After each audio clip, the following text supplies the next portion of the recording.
When I said I wanted to win 8 gold medals, basically half the people in the swimming world thought I was absolutely crazy and nobody could ever do something like that. But for me, I was somebody who believed in it and somebody who believed in the process of getting there. I knew it wasn't going to happen overnight, like I said before, but every little small thing that we did was a small stepping stone in order to even be able to have that chance and that opportunity to do what I did in 2008. So, when I say from 2002 to 2008 was basically trial and error.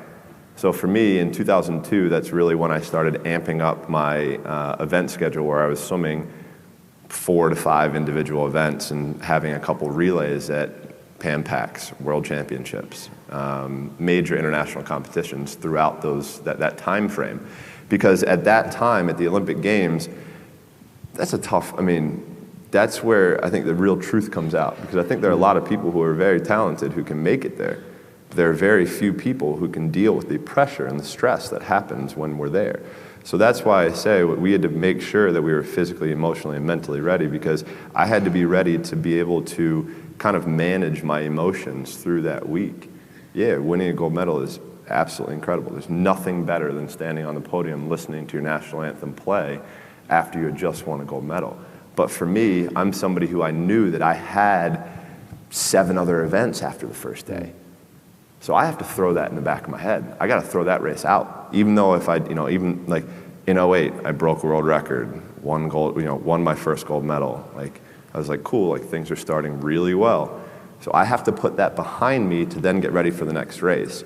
And on top of that, I have to make sure I'm eating the right amount, I'm sleeping the right amount, my body is as fresh as I can possibly be. So that means sitting in an ice tank, getting massages, getting stretched, all of these small things that end up adding up to the major end result. And that was something that we learned through that process. So for us, we always also tried to compare.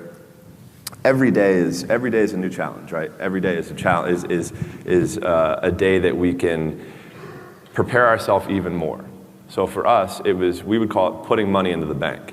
So at the end of the year, when we had a major international competition, we could withdraw that money that we had saved throughout the year. And look, I'll be the first one to tell you, there were a lot of days where I did not want to get out of bed. And I guarantee you, if I ask the question here, if everybody is excited to get out of bed every single day, if I saw a hand, I'm going to blatantly call you a liar. Because we all know that is far from the truth.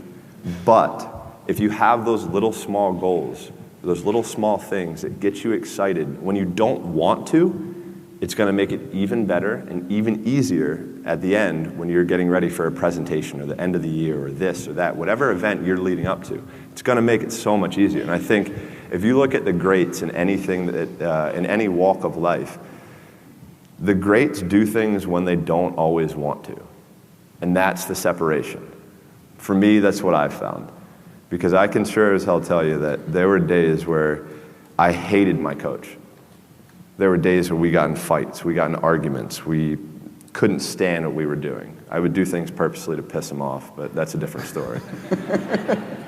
But I think that was just really how we worked. Like, he was somebody who was so perfect for me that if I ever would have swam for anybody else, I never would have had the chance to do what I did, because he challenged me in ways and forced my mind to think differently. For me as a kid growing up, I'm huge into music, and music is a big part of my life. And I'm a huge Biggie Smalls fan, and he wrote a song called "The Sky Is the Limit." And as a kid growing up, I believed that. I believed that whatever I put my mind to, and if I was willing to make sacrifices and I was dedicated, that I could achieve absolutely anything. And you still do? I still do.